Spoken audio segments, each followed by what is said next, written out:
تو यहाँ पर मैं सिर्फ इतना कहना चाहती हूँ कि लाउड स्पीकर को बैन करना चाहिए, बिकॉज लाउड स्पीकर द्वारा आज़ान सुनना सबको पसंद नहीं है।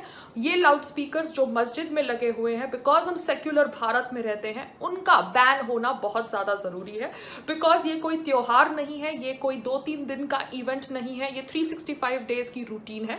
एंड भारत के अंदर विभिन्न धर्म के लोग रहते हैं एंड विभिन्न धर्म के लोगों को फोर्सफुली आज़ान सुनना पसंद नहीं है। So I am really happy that Goa high court ने लाउड स्पीकर से आज़ान पर लगाई है रोक। आज़ान सुनेंगे मक्का की या मदीना की, माशाअल्लाह आपका दिल खुश हो जाता है। वो आज़ान आपको रब की याद दिलाती है। बंबई शहर में जो आज़ान हम सुनते हैं तकलीफ ज़्यादा देती है। सब आज़ान नहीं, अक्सर हमें कोशिश करना चाहिए कि हमारे मौज़िन को इकट्ठा करके उनको तरबियत देना चाहिए, प्रैक्टिस देना चाहिए, किस तरीके से आज़ान देनी चाहिए। क्योंकि आज़ान के वजह से जब मैं इंटरव्यू करता हूँ कई नौ मुस्लिम को, मैं कई नौ मुस्लिम को जानता हूँ जो सिर्फ आज़ान के वजह से इस्लाम कबूल किए। मैं पूछता हूँ अक्सर नौ मुस्लिम से, आपको इस्लाम में सबसे ज़्यादा पसंदीदा चीज़ क्या लगी? सलाह शुरू होने के पहले लोग को बुलाया जाता है सलाह की तरफ। हम देखते हैं कि यहूदी मज़हब में वो इस्तेमाल करते ट्रम्पेट लोगों को बुलाने के लिए। लिखा गया ओल्ड टेस्टामेंट में in the book of numbers chapter number 10 verse number 1 से 3 में खुदा कहते हैं मूसा अलैहिस्सलाम से, आप 3 चांदी के ट्रम्पेट बनाओ। ट्रम्पेट इसको कहा जाता है ना, ट्रम्पेट। बोंगा, बोंगा तो नहीं कहेंगे लेकिन ट्रम्पेट अंग्रेजी में कहते हैं। ट्रम्पेट का इस्तेमाल करो लोगों को नमाज की तरफ बुलाने के लिए। ईसाईयत में इस्तेमाल करते घंटी की, घंटी बजाते चर्च बेल लोग को बुलाने के लिए। कई कबीले में ढोल का इस्तेमाल होता है लोग को बुलाने के लिए।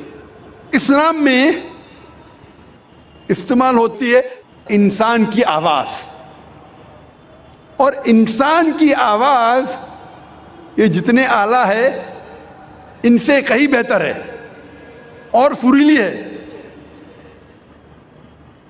कान को सुरीली होने के अलावा इसके अंदर एक पैगाम भी है। आज़ान का मैं जिक्र कर रहा हूं, जो आज़ान जो होती है लोगों को सलाह के लिए बुलाने के लिए।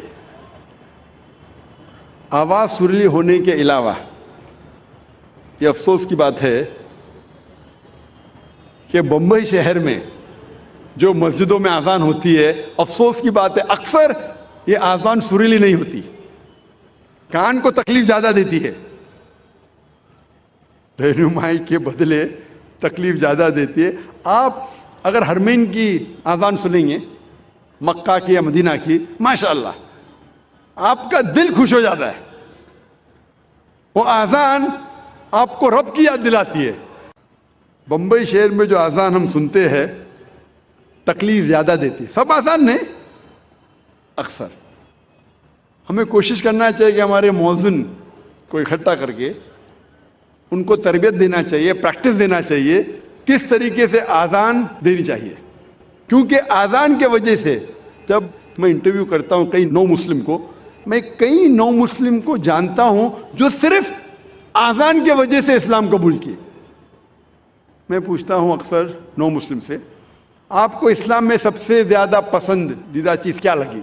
अक्सर लोग कहते हैं तौहीद और कई चीज़ें।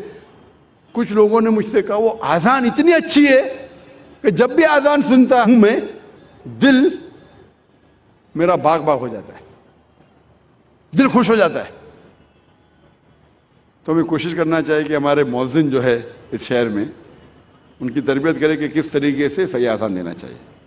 और जैसे मैं कह रहा था कि आज़ान सुरीली होने के अलावा एक पैगाम देती है हमें। अफसोस की बात है कि अक्सर मुसलमान आज़ान की मानी जानते ही नहीं। तो मुसलमान नहीं जानते तो गैर मुस्लिम कैसा जाने। और मैं एक वाक़या आपसे कहना चाहता हूँ, और ये हकीकत वाक़या है। तकरीबन 10-15 साल पहले जब मैं केरला में गया था तकरीर करने के लिए, और ये हकीकत है, मुझे مہمان خصوصی بنا گیا تھا اور میرے تقریر کے پہلے ایک غیر مسلم پولیٹیشین کو بلایا تھا اور اپنے تقریر میں ہر پولیٹیشین جو غیر مسلم ہے کوشش کرتا ہے کہ اگر مسلم گیدرنگ دیکھتا ہے تو وہ تعریف کرے گا اسلام کی. تو یہ غیر مسلم پولیٹیشین تعریف کرتے کرتے کہنے لگا کہ ہمارے اس دیش میں جو مسلمان مغل بادشاہ اکبر اتنے مہان کام کیے، اسی لیے مسلمان روز 5 بار اللہ اکبر کر کے اکبر بادشاہ کی تعریف کرتے. آپ سمجھ رہے ہیں یہ جوک ہے؟ جوک نہیں، حقیقت ہے، اور میں خود گواہ ہوں. میں سٹیج پہ بیٹھا تھا. اچھا، میرے تقریر کے پہلے اس نے کہا، تقریر میں میں نے اس کی غلط فہمی کو دور کیا کہ ہم مسلمان جب اللہ اکبر بولتے ہیں تو اکبر بادشاہ کی تعریف نہیں کرتے. اکبر بادشاہ تو موجود بھی نہیں تھا اس وقت. اللہ کے رسول کے ٹائم پہ اکبر بادشاہ کہاں تھے؟ جب اللہ اکبر کہتے ہیں اس کی یہ معنی ہے کہ اللہ سب سے بڑا ہے، اللہ از دا گریٹسٹ. اسی لیے ہر مسلمان کا فرض ہے کہ کم از کم وہ آذان کی معنی کو جانے تاکہ خود کے دل پہ اثر ہو، اور ساتھ ساتھ جو لوگ کو اس کی معنی نہیں پتہ ہے، غیر مسلمانوں کو نہیں پتہ ہے، ان لوگوں کو اس کی معنی بتائے. اور آذان میں ہم 4 بار دہراتے اللہ اکبر اللہ اکبر اللہ اکبر اللہ اکبر.